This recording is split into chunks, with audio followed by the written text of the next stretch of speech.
Microsoft faces a $2.8 billion UK lawsuit over cloud pricing. Meta tells employees their clicks, keystrokes, and screens will help train AI. AI finds 271 bugs in Firefox, and software security may never be the same. And why would a coding startup be worth $60 billion? The answer may lie in IPO math. Welcome to Hashtag Trending. I'm your host, Jim Love. Let's get into it.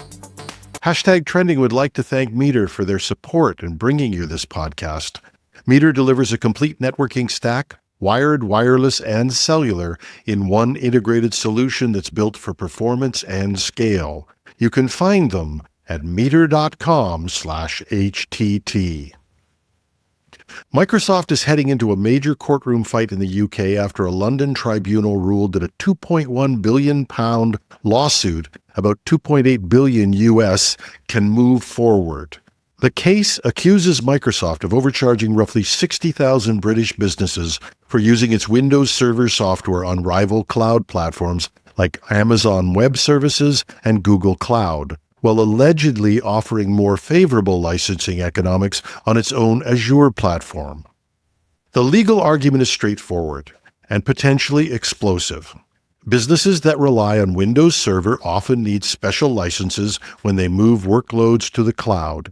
According to the claim, Microsoft charged higher wholesale licensing fees when customers used competitors' infrastructure, costs that were then passed on to those customers. But when those same workloads ran on Azure, pricing was allegedly more favorable. Critics say Microsoft used its dominance in enterprise software to steer customers towards its own cloud. And that matters because Windows Server is deeply embedded inside global businesses' computing. Thousands of companies run databases, internal apps, payroll systems, file services, and older custom software on it. Switching away is expensive and disruptive. So when licensing costs rise, many customers simply absorb it. The lawsuit is being led by competition lawyer Maria Luisa Stasi, who called the ruling an important moment for affected businesses. Microsoft said it strongly disputes the allegations and plans to fight the claim. The company also noted that the ruling does not determine guilt. It only allows the case to proceed toward trial. The story, though, lands at a sensitive time for Microsoft. Regulators in the UK, Europe, and United States are all examining competition in cloud infrastructure. Britain's competition watchdog has previously raised concerns that Microsoft's licensing practices could disadvantage AWS and Google Cloud. And what makes this more than just another lawsuit is the bigger signal. Cloud computing was supposed to create open competition where customers could move workloads freely. But if that software inside those workloads becomes the lock on the door, then the cloud market may be far less open than advertised. And that is what courts and regulators are now being asked to decide. Inside Meta, the future of work may have just arrived, and employees are being asked to help build it, whether they like it or not. According to internal communications first reported by Reuters, Meta is installing new monitoring software on company computers used by US-based employees. The tool, in one report referred to as the Model Capability Initiative, records mouse movements, clicks, keystrokes, and in some cases screenshots from approved work applications and websites. Meta says the goal is to use that data to train artificial intelligence systems that can operate computers the way humans do. That means teaching AI how people really work, how they move through menus, use shortcuts, switch tabs, navigate clunky enterprise software, and recover when something goes wrong. In simple terms, Meta wants its AI to watch people work so the AI can learn to do the work itself. Now, in fairness to Meta, if the first objective of observation is genuine, its own workforce may be the ideal training ground. Few environments offer better real-world examples of people using complex software, internal tools, productivity platforms, and graphical user interfaces at scale. And if you want AI agents that can function in messy, everyday business systems, this is the kind of data lab engineers would dream of. But the company says the data will not be used for employee performance reviews and that safeguards are in place to protect sensitive information. But sensitive information wasn't fully defined anywhere, so the assurances did little to calm internal reaction. According to reports, one employee asked how to opt out. Meta leadership reportedly responded there would be no opt-out option on company-issued laptops. And that single exchange may be the most revealing part of the story, because this isn't really about software tracking. Plenty of companies already monitor work devices. This is about something newer and more consequential. Workers becoming the training data for systems that may eventually automate portions or the totality of their own jobs. And given the pressure across the tech industry for layoffs, restructuring, and leaner staffing, it's difficult to ignore how employees may interpret this. Even if the stated purpose is really model training, some workers are likely to feel they're being asked to train their replacement. Meta has made no secret of its AI ambitions. The company is spending heavily, reorganizing teams and racing competitors like Google, Microsoft, and OpenAI to build AI agents that can complete tasks autonomously. Internal discussions have pointed towards a future where AI systems handle more routine execution while humans supervise outcomes. And that makes the story larger than one company policy. It tests a modern boundary between employer oversight and employee privacy. When the workplace computer becomes both a tool of work and a sensor for machine learning, the old assumptions about privacy may no longer hold. For decades, software has helped workers do jobs faster. Now workers may be helping software learn to do the job instead. For years, cybersecurity experts warned that artificial intelligence would help hackers break software faster. This week, Mozilla offered the other side of the story. AI can also help defenders fix the internet before attackers get there first. Mozilla says their new Firefox 150 release includes protections for 271 vulnerabilities uncovered with the help of Anthropic's Mythos preview, an advanced AI model built for cybersecurity work. According to Mozilla, those flaws were found and fixed before the browser update reached users. Now, those numbers matter. Firefox is not a simple app. It may have a small market share, but it's one of the world's major web browsers built on millions of lines of code. Finding even a handful of meaningful flaws can take months of expert work. Finding 271 in one campaign suggests something fundamental could be changing. Mozilla's CTO Bobby Holly put it bluntly. The tools have changed things dramatically. He said AI can now automate bug hunting across categories that once required scarce, expensive human expertise. To be clear, software teams have never been able to realistically aim for perfect code with zero vulnerabilities. At scale, that's nearly impossible.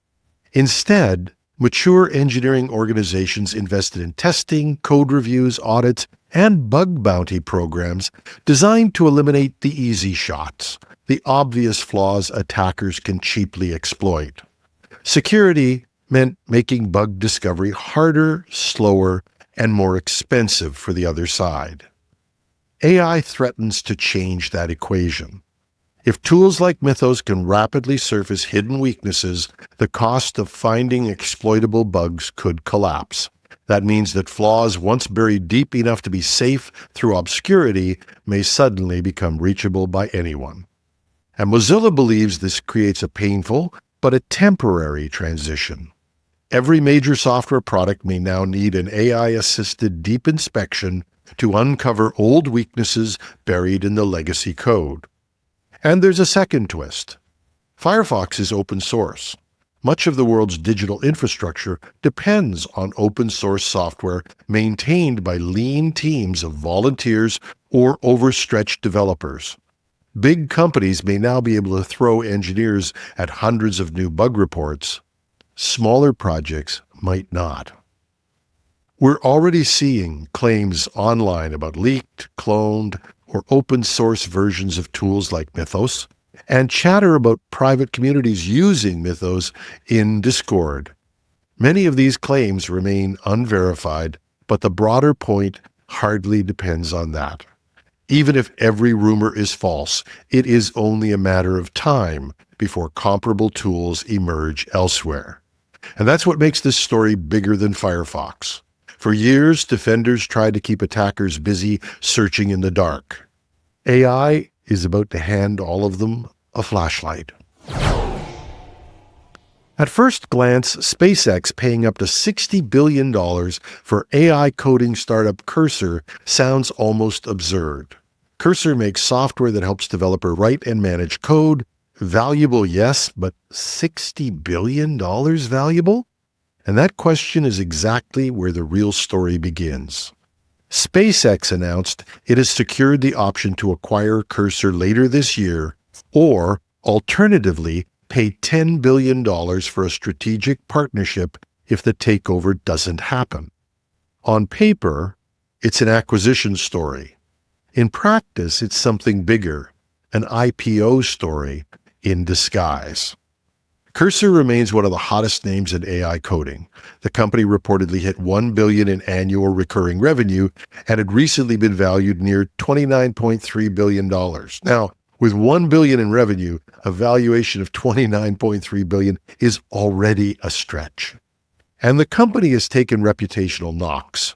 Cursor has faced criticism over product changes, pricing confusion, and reports that some of its technology stack relied heavily on open source foundations rather than entirely proprietary breakthroughs. None of that, by the way, has cooled investor appetite. But why would SpaceX pay double the valuation? The answer might be because Cursor may be worth more inside Elon Musk's ecosystem than it is on its own. SpaceX already absorbed xAI earlier this year, bringing Grok into the company's orbit. And what xAI has lacked compared with OpenAI, Anthropic, and Google is a breakout coding platform with real developer adoption. Cursor changes that instantly.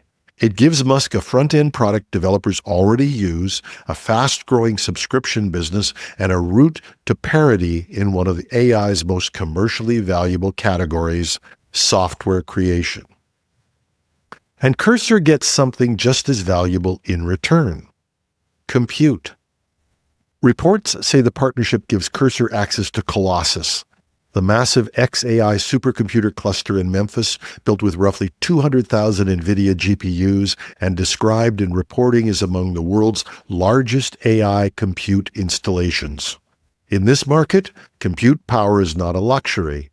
It's the oxygen that drives it.